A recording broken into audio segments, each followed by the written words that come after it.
Codesigning Countersurveillance, yes, with Sasha and Emmy. Welcome. Yay. Hello. Oh, no. Starting off to a great start. Yeah. Hi. So thanks, everybody, for sticking with us at this hour. I know it got pushed back even another hour. I'm Sasha Costanza-Chalk. I'm assistant professor of civic media at the Massachusetts Institute of Technology, and I do a bunch of other stuff. And this is Emmy. I'm Emmy. I am a community organizer. I work with a group called Insight, Women of Color Against Violence, and the Allied Media Projects in Detroit. Can we get this a little closer here?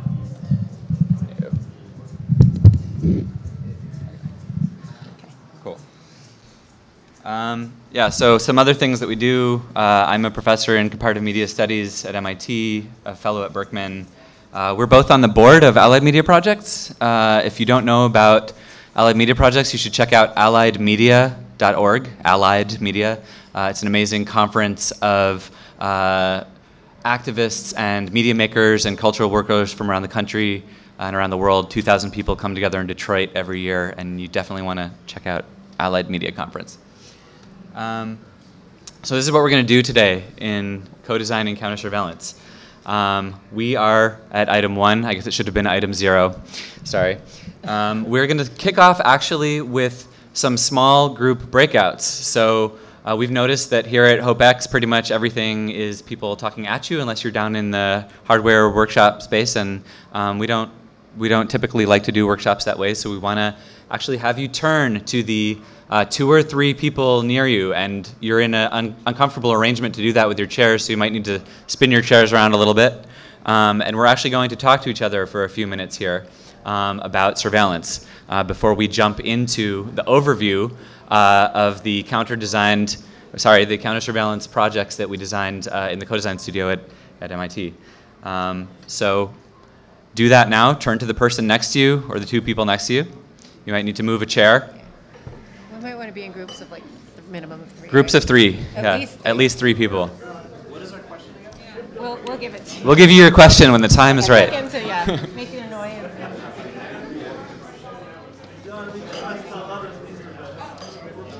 Groups of at least 3 people will be good. People are like, what? Yeah. Okay, great. 3 to 5 people is good. Yeah. Okay. Great. So we're going to give you your question. Oh, you're going to turn it? Let's flip it. Okay, so in your groups, say hi.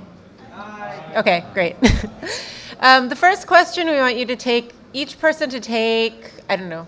1 minute. 1 minute to describe how you have personally experienced surveillance. So if you need a second to think about it, then go around in a circle and each person share, and we're just going to, 1 minute each. Mm-hmm. So about 4 or 5 minutes per group. Yeah. Total. So and really give each person a chance to describe that a little bit personally. So your name and an experience that you've had personally with surveillance. People are like, maybe we should time them on this one. Time it, yeah. So we'll be timing every 1 minute. I'm going to raise my hand so you know it's time to switch, okay?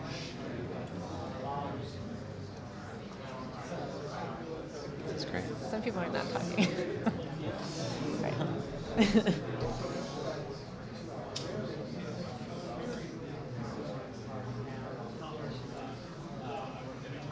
I love how I started by spilling water all over everything. It's 11 o'clock at night. I'm exhausted. I got woken up this morning at 7 a.m. by a 4-year-old. Like, I'm so tired.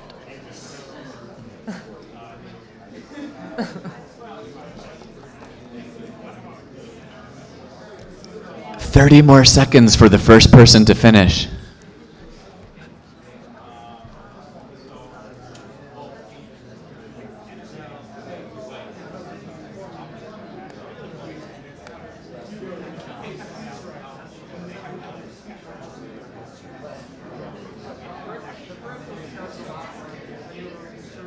It's cool. People are actually talking to each other.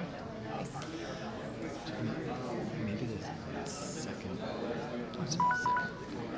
Okay, it's time to switch to the next person. Sorry to cut you off, but we want to do a go around. So.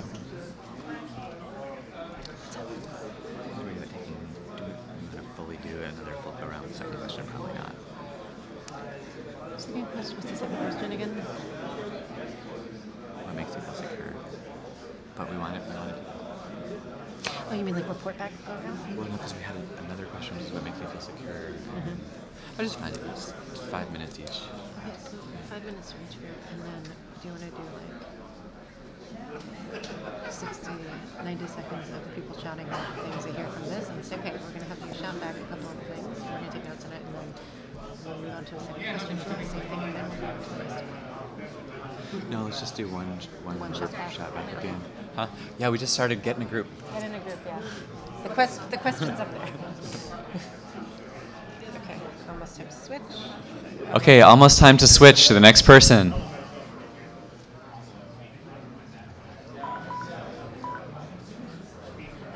Okay, if you haven't already, please move to the next person in your group. I'm giving it like a couple seconds extra on each end. Some of them are like too cool to do it.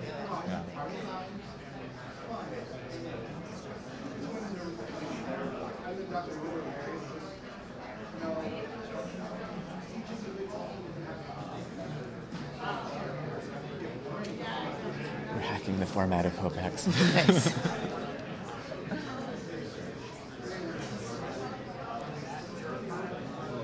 Hi. Yeah, pick a group that doesn't have too many people.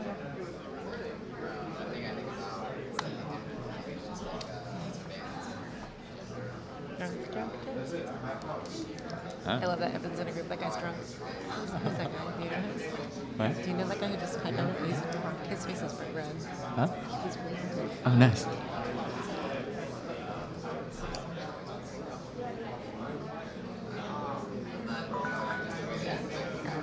How many has it been? 3? 3, yeah. Let's do a couple more. If you haven't already, switch to the next person.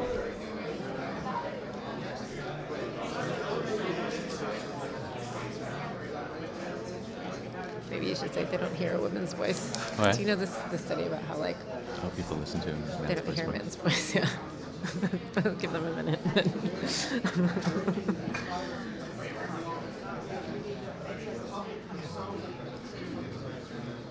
You think it's better to share back first and then do the second question? I think we should because then it's on people's minds, fresh on people's minds. So just say like each group shout out one thing, you know, or shout out. You get 10 seconds. Just shout a bunch of stuff out that you heard. How many groups are there? 1, 2, 3, 4, 5, 6, 7, 8. 8. So we can do it in like 2 minutes, I think. 3 minutes. They get tweet length summaries. Yeah. Nice. Just of some themes here. And prepare to switch to the next and possibly final person in your group. Now. Switch. All right, so we'll do. It's probably the last one now. This is the last one. I mean, 1, 2, 3, 4, 5. Because So your groups are of various sizes, but this is going to be the last minute that you have. So anyone who in your group who has not spoken yet should speak now. Mark just shushed you. I mean, sometimes groups really need that like actual cue to like switch. Otherwise, one person talks the whole time and Exactly. it's crazy.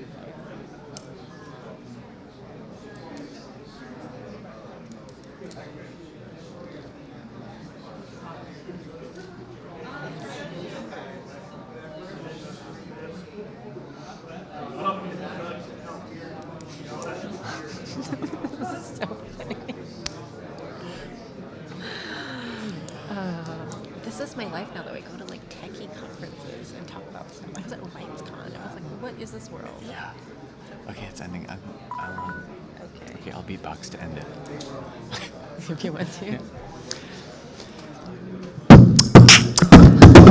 Okay, that is the signal that you need to stop. You need to stop talking. I know that you all have a lot of experience with surveillance, and we do want to hear a little bit about that. So what we're going to do now is very, very quickly, we're going to go around in each group. You have a tweet-length sentence to summarize one of the interesting experiences that someone shared. So in a tweet, we'll start over here with this group. Or all of the experiences, if you can do it jointly. Again, sorry? Can you say that again? He bugged his mother's phone. Okay, he personally bugged his mother's phone. Awesome, okay. How about this group over here?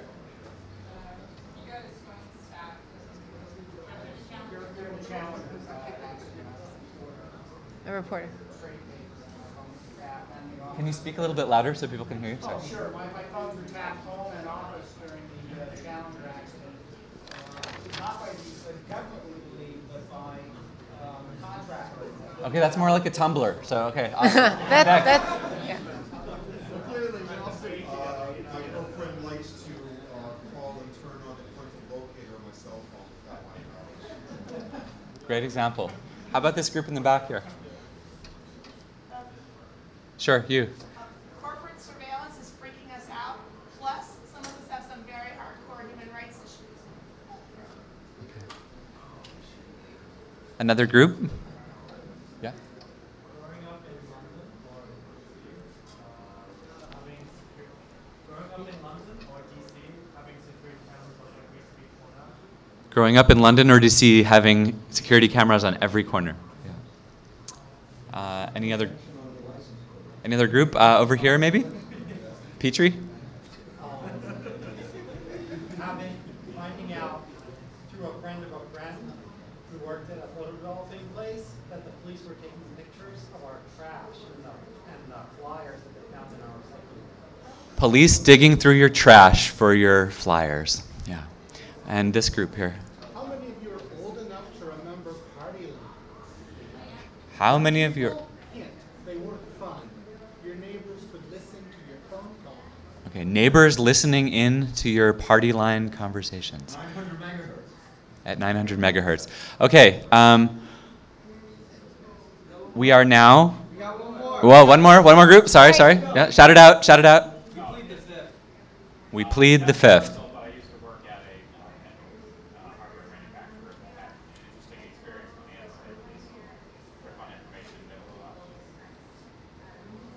middle of I'm sorry, can you say that a little bit louder and shorter?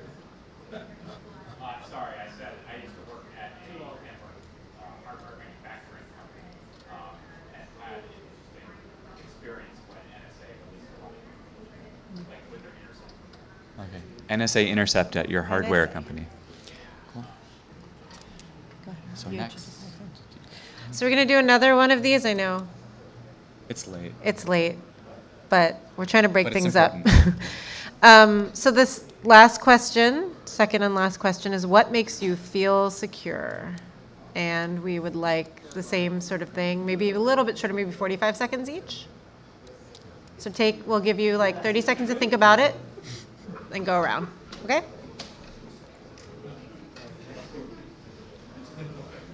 Oops, that's 45 We minutes. can do this one less structured, so we just give them all a few minutes. Oh, should we just do like 5 minutes and not tell them? Okay. Or even four minutes. Okay. Okay, so we're just going to give you 4 minutes and we're not going to signal. If someone objects to that, let us know. We're all adults. We'll leave it up to you to make sure that everyone in your group gets to share a little bit. 4 minutes.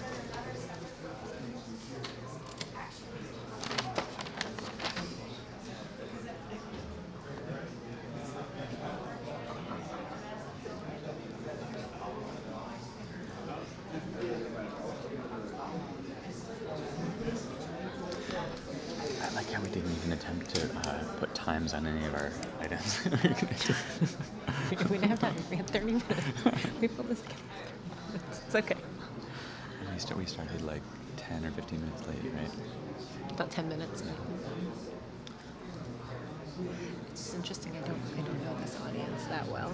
I can guess, but this is even different.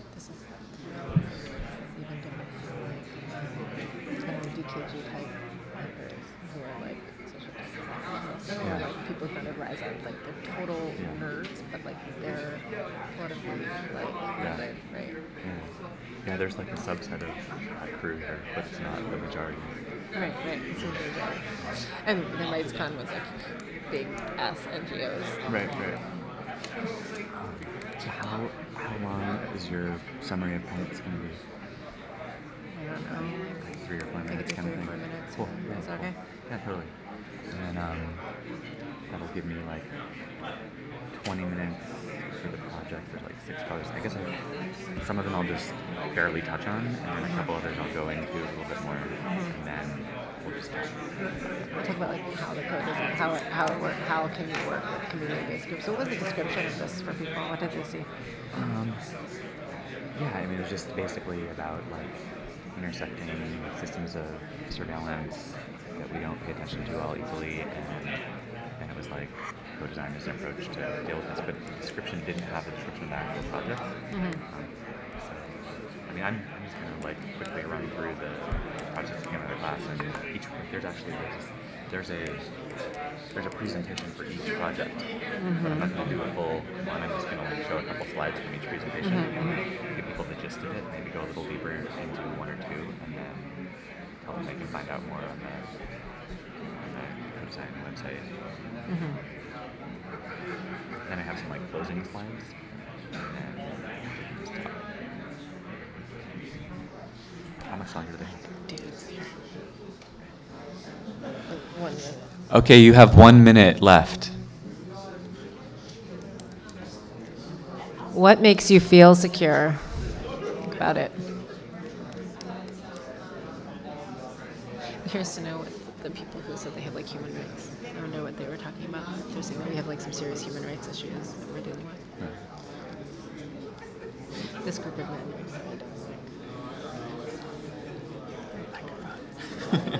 They can't hear me. I must.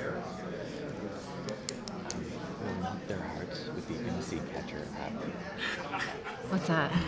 That's this app to tell you whether your cell phone is connecting to a fake cell phone tower that came out of the Nice. partnership with ACLU-MA. Yeah. Awesome. Yeah. That with Cade? That's awesome.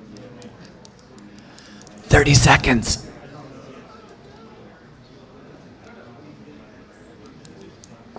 And then you have people yell out one word, one word answers on what makes you feel secure, or not at all. Whoa, Jesus Christ, my dad.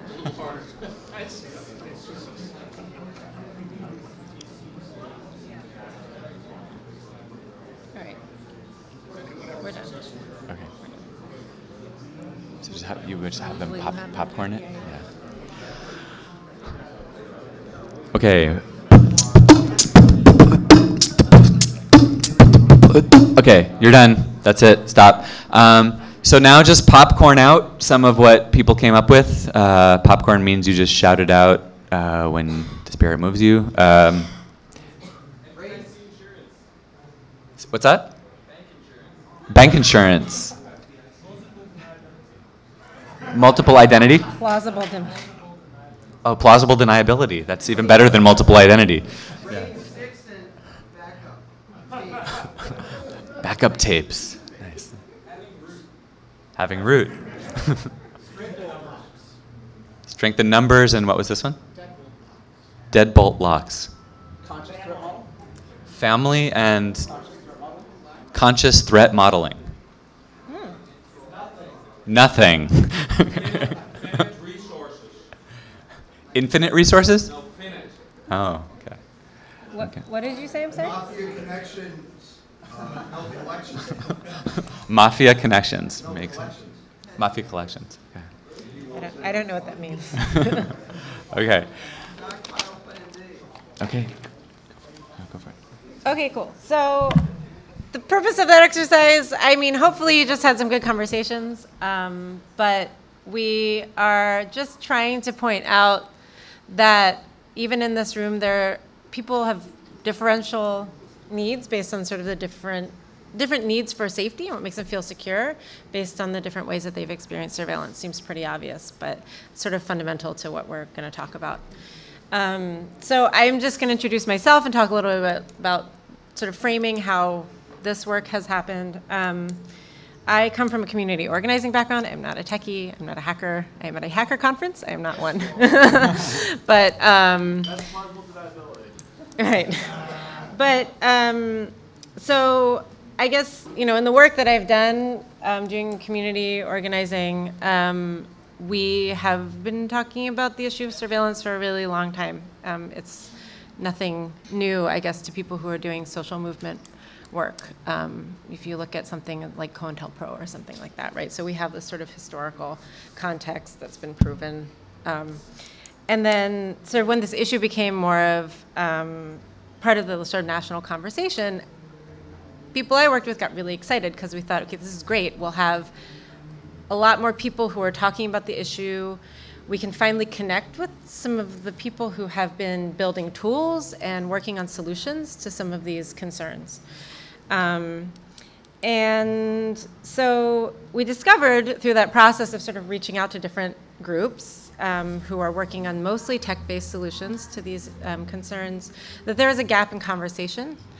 You know, in the work that I've done and the organizations I work with, the communities I work with, my own communities, the way that surveillance shows up is sort of, you know, you have to pee in a cup to get your welfare check. You need your welfare check to survive. So when you talk about biometric data, right, they're collecting a database of biometric data of poor people in the United States. It's been happening for a long time, but we need to do that to survive. And, you know, or something like stop and frisk is something that we've talked about as surveillance. Working with parolees and people who are ex-offenders. They're heavily, heavily surveilled. And so when we came to people who are working on building these pretty awesome tools, we're really, really excited to sort of make these connections, and we realized that there was a total mismatch. So we're like, great. And they're like, well, we can encrypt your email. And we're like, that doesn't really help with this issue that we have. So how do we, you know, there's amazing knowledge, all these amazing resources that sort of people who are working on tech-based solutions have, and there's this great need around these issues of surveillance sort of widely defined in our communities. So, you know, so I've sort of started being in more of these tech spaces, and I hear people talking a lot about sort of the end user not adopting tools. Or, you know, why isn't the end user adopting this thing that we're building, this really cool thing? And I think the question there is, how do you bridge that gap in conversation so that the needs are sort of met with the tools? And one of the ways that we've been able to do that is through this collaborative design process. It takes a long time. It's something that I think both sides are not necessarily familiar with, or all people involved, but it's been really successful. And I also wanted to point out, as I'm saying all of this, at the same time, the communities that I'm talking about are also impacted by online surveillance and these digital, you know, sort of digital technologies, and often with dire material consequences. One example of that might be sort of the connections between data profiling and the foreclosure crisis, and what that has done to sort of decimate communities of color in the United States in the last couple of years. So that's where I'm coming from, and my hope in being on this panel and being in this space is to really try to reach out and sort of build connections between the amazing work that some of the people here do and the needs that we have in our communities. And so we can talk a little bit about codesign and how we've been trying to do that a little bit. Definitely, and the exercise that we started with, having you kind of share the differential personal experiences that you have with surveillance and some of the things that make you feel safe, you know, part of that is to get people thinking about the way that, so one, there are multiple surveillance regimes that intersect and overlap, and sometimes are actually very, very separate. So everything from, you know, personal surveillance. So it was sort of it was said sort of in jest, right? So you know, my girlfriend, you know, tracks the location of my phone, but actually technology being used by abusers in situations of intimate partner violence is a really, really serious and rapidly growing problem. And actually, one of the projects we're going to talk about in a second does focus on that, working with a domestic violence organization called Transition House in Cambridge.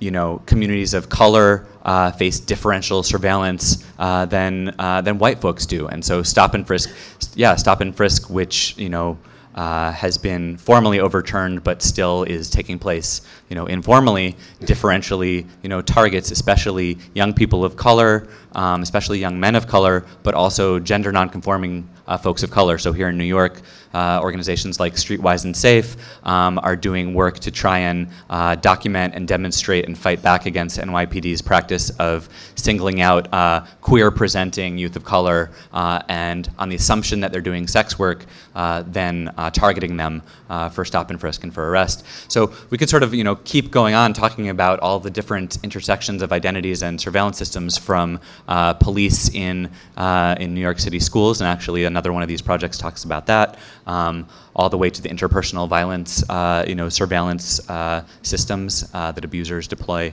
on their partner, all the way out to larger systems that we're talking about more at a place like HopeX, like the NSA. So how do you then deal with that? How do you put tech communities and hacking communities in dialogue with community-based organizations and organizers who are working with different communities on these different systems of surveillance? The approach that we've been taking is co-design, or collaborative design. Actually, community-led design might be a better term for it. But there's, of course, a long history of people thinking about how do you build technology that actually responds to people's needs. There's appropriate technology design from the 60s and 70s. Participatory design is a popular framework that people use, although it's been used so widely that it's often reduced to like, oh, well, we had a group of, potential end users and we did some A/B testing and it was participatory. Or we did a brainstorm with people from the end community and extracted some ideas there, and then we made a web service and now we sell it to them. So participatory design can also be used as an extractive process, and that's not what we really want to do. Human-centered design and user-centered design, of course, really focuses primarily on UX, and we wanted to go a little bit deeper in terms of thinking about how do the values of the project, the challenges that you're trying to solve or address, how do those all potentially come from the community that you're working with, and in fact, how do you do a design process where you move beyond thinking about just an end user to thinking about someone as a part of your design team, so a code designer.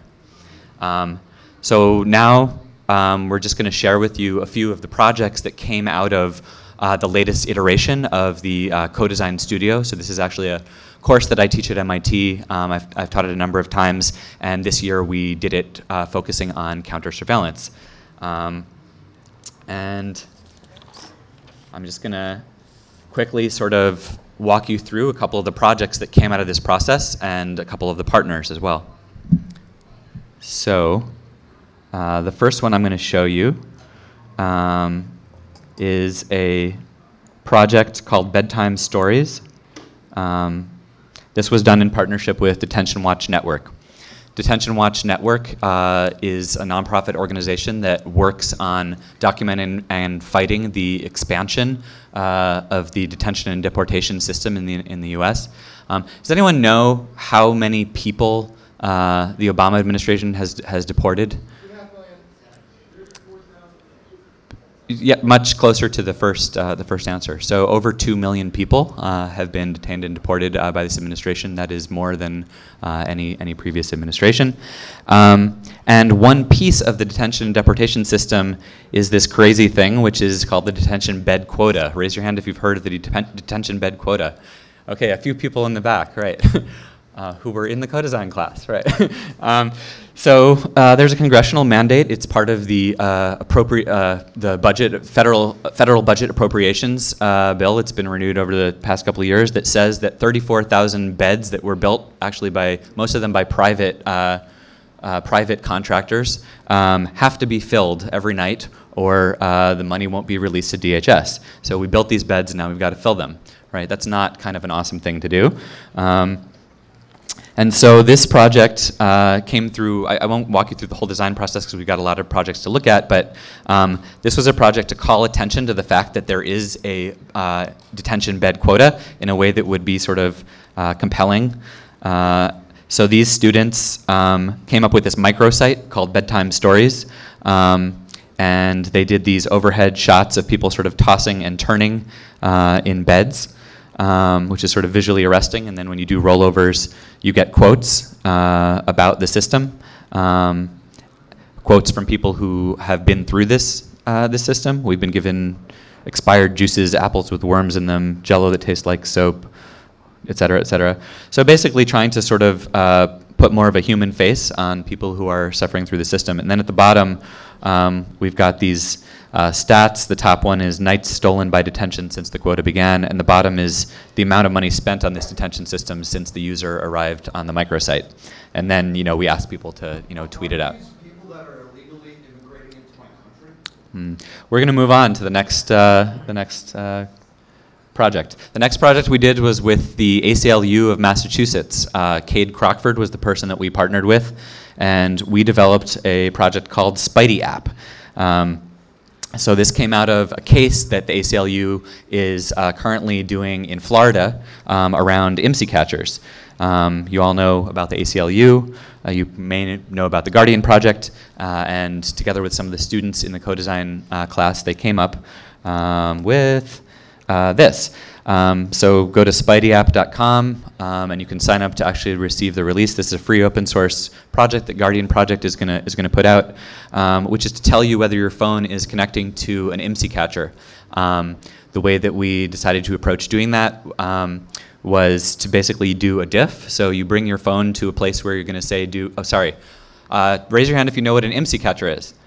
Okay, so an IMSI catcher is more popularly known as a Stingray. It's a device that is actually now available on the open market. You could buy one if you want, but law enforcement is using it to pretend to be a cell tower, and you bring it to a physical location, and all the cell phones in the area connect to it, and then you have a good record of every cell phone that was in the area, and depending on the device that you've purchased, it could also route all the traffic through it so that you can have full access to that traffic. And again, this is local law enforcement, so this is not that yes, we know that there are other ways to access cell phone traffic, but this is something that local law enforcement or you could buy or build an IMSI catcher. So basically the way this works is you go to a location, say that you're going to do a protest, and you load up Spidey app, and then you find all of the cell towers in the area, and then it stores it in a local database on the phone, and then you come back on the day of your protest, and you open it up again, and you run it, and if there's a new tower there, then you get an alert that says, hey, there's a tower that may or may not be a tower. It wasn't here when you checked last, and then you can actually report it to a shared database. Yeah?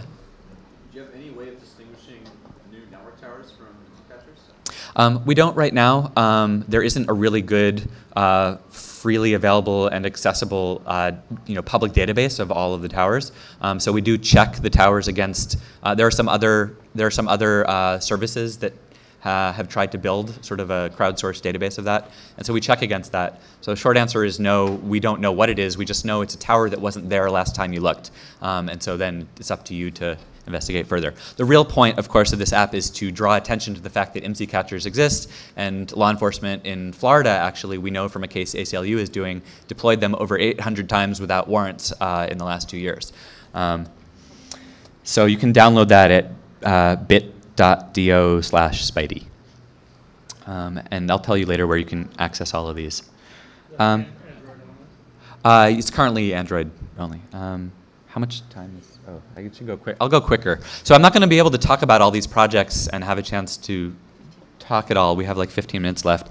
So I'll just show you a little bit about some of the other projects, and then we'll talk. So another one of our partners was Electronic Frontier Foundation. This project was basically redesigning the surveillance self-defense toolkit. And I guess, Mark, should I not say anything else about this right now? So it hasn't launched. It's going to launch soon. We basically worked with EFF to help redesign the SSD to be more interesting, exciting, up-to-date, and there are animated GIFs involved, and they're really fun. And you will have to look for that from EFF. This project, this always generates a lot of conversation. This project is called I Am Not a Dot, and it's about humanizing people who are on the sex offender registry in the United States. So our community partner was CURE, a prisoners' rights advocacy organization that's been around for many, many years. And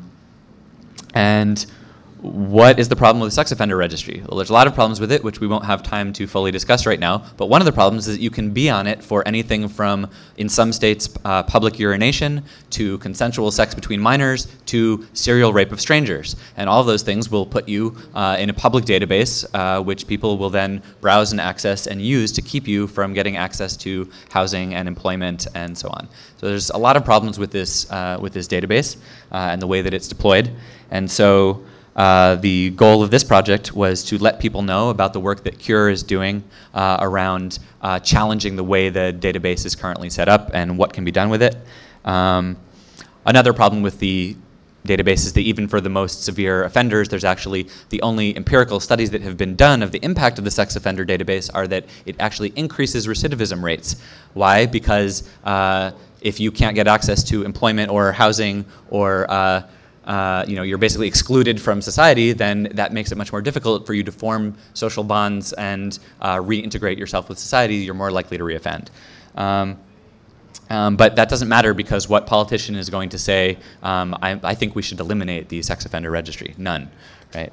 So these are some of our possible users, various design mock-ups and whatnot. And what we ended up with is basically this site called I Am Not a Dot, where you roll over these little dots, which is what a lot of the sex offender maps look like, and each one has a story from somebody who's actually on the registry talking about how they got there and how it's fucked up their life and why the sex offender registry should be eliminated.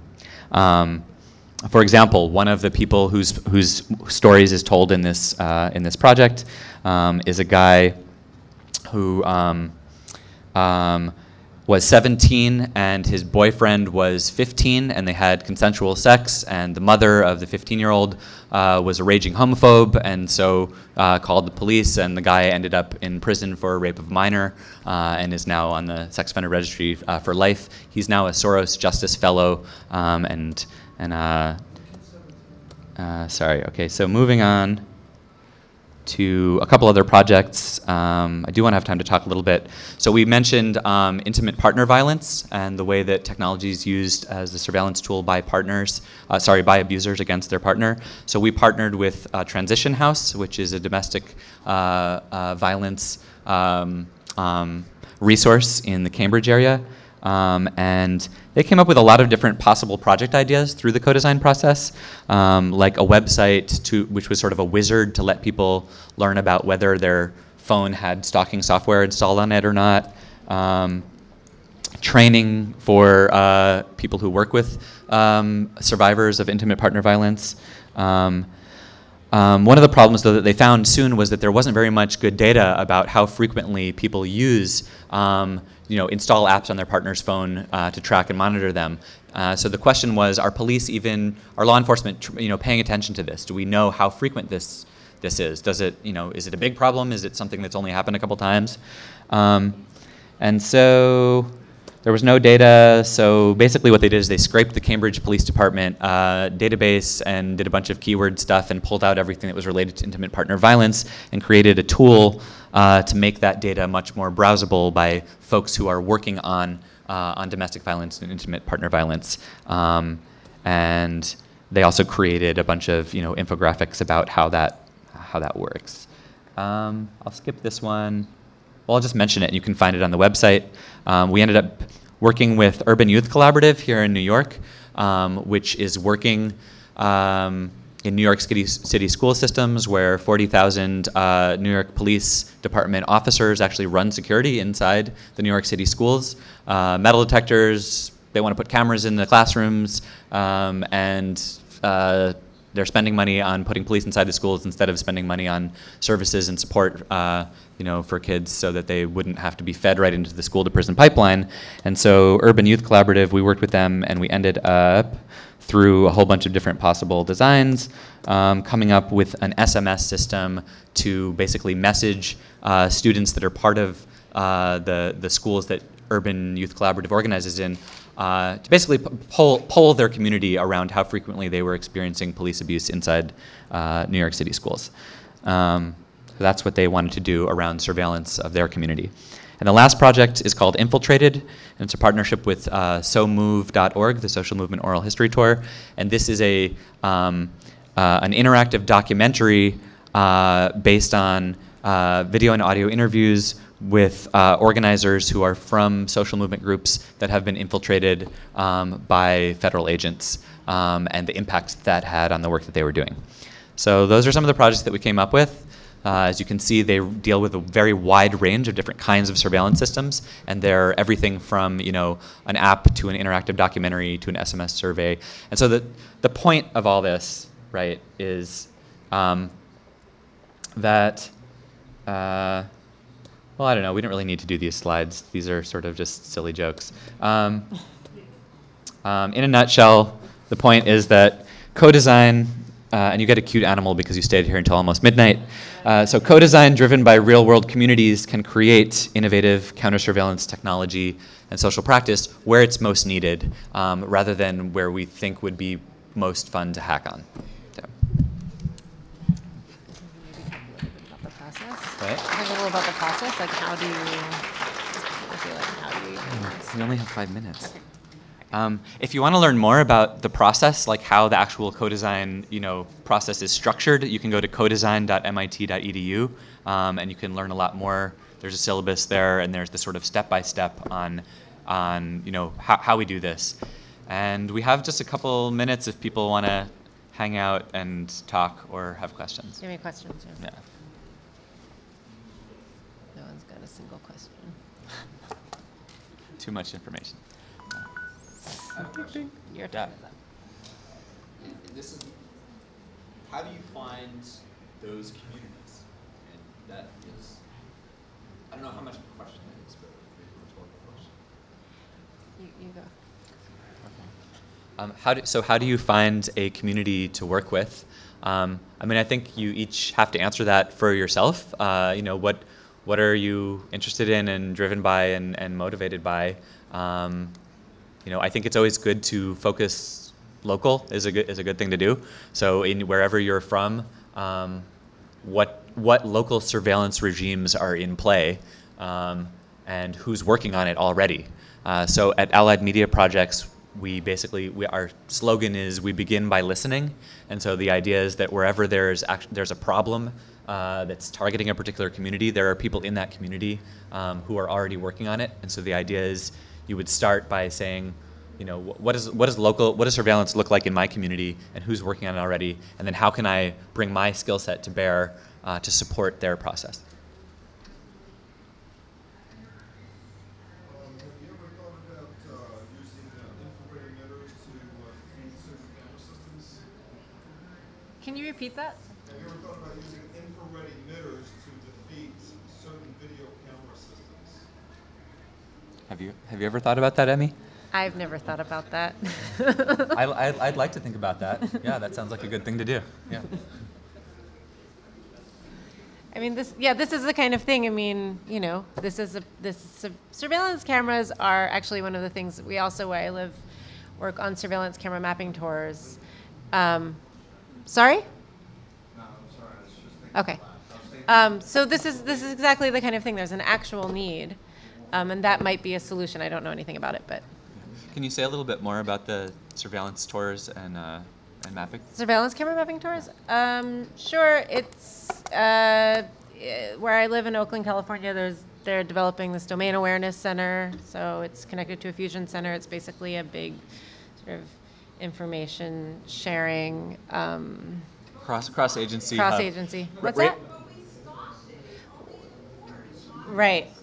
But the infrastructure is still there, actually, and the port is also part of the city, and the workers at the port are also,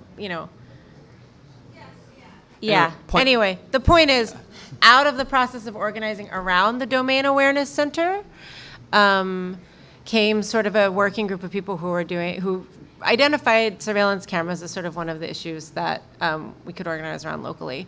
So there are surveillance camera mapping tours that are being done to sort of raise awareness about the pervasiveness of surveillance and of these cameras in Oakland, in particular the fact that sort of a lot of this federal money went to,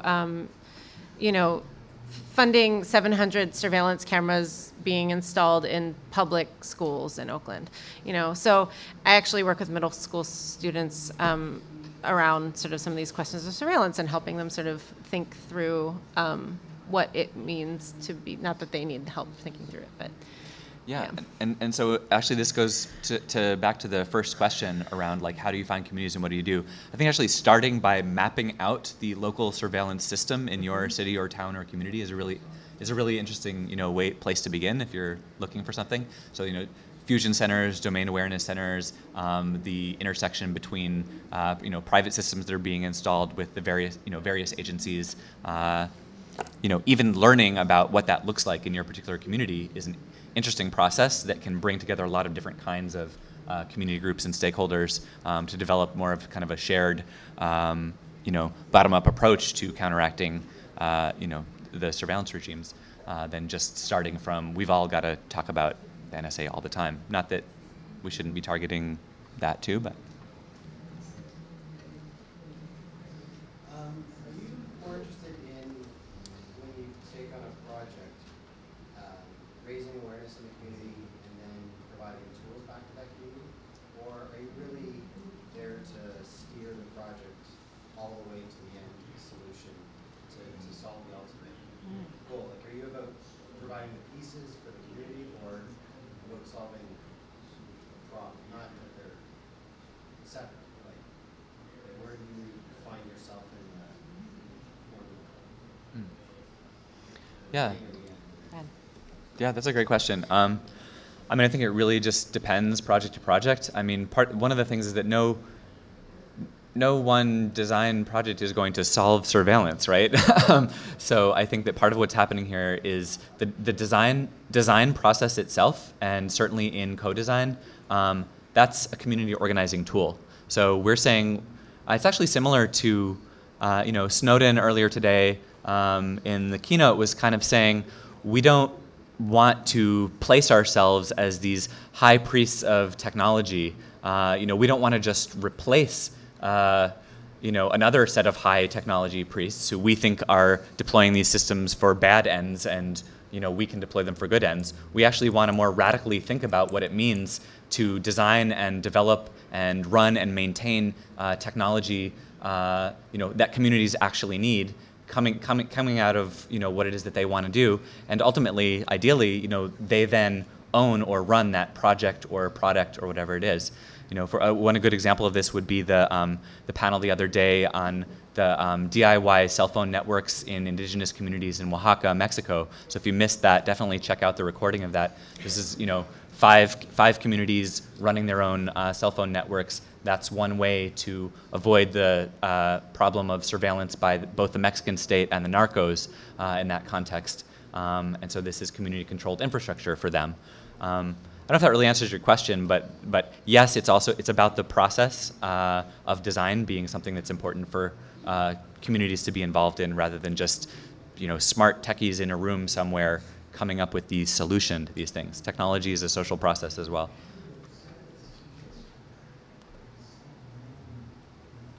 Somebody raising their hand?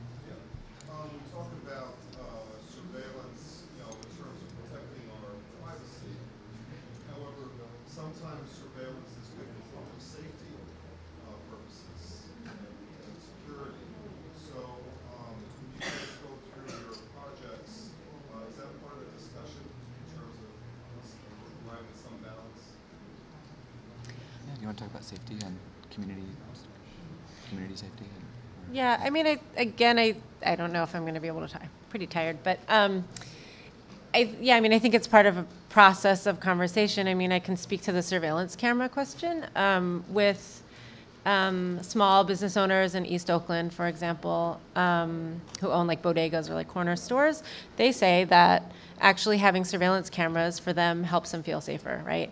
When we've worked with the Restaurant Opportunity Center they organize with service workers who work in the restaurant industry, or taxi cab drivers who would like to have surveillance cameras in their workplace in order to feel safer or to monitor their employers who are often, abusive towards them or the working conditions are really bad. So yeah, I think it's really complicated.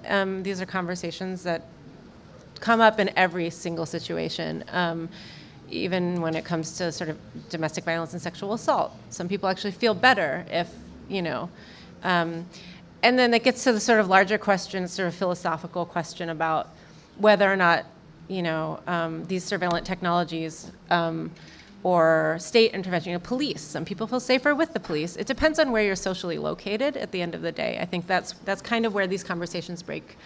A lot of people, communities that have been historically sort of targeted by the police or for whom surveillance has only ever served as like a form of social control tend to not want it. But right? So it's a complicated conversation. I'm glad you asked that question. Thanks for hanging out with us, and talk to us after there's another session. So.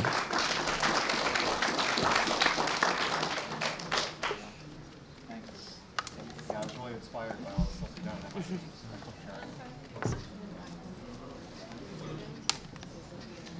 Thank you so much. She's the one with the computer that we're going to hook up to the thing. So. How's it going? Very well. Great. Everything is. I haven't. What? So actually, I had a question. Are we going to be capped off at an hour, or if we run over a little bit with Q&A, does it matter? Sweet. Okay. I could rant about this shit for hours. Steal, 8 I did hours. have dinner with them. Yeah. Perfect. The other thing, I think, well, actually, I should close some stuff. Yeah.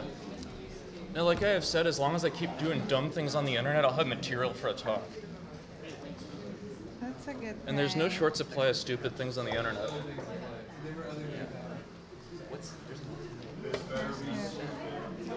What?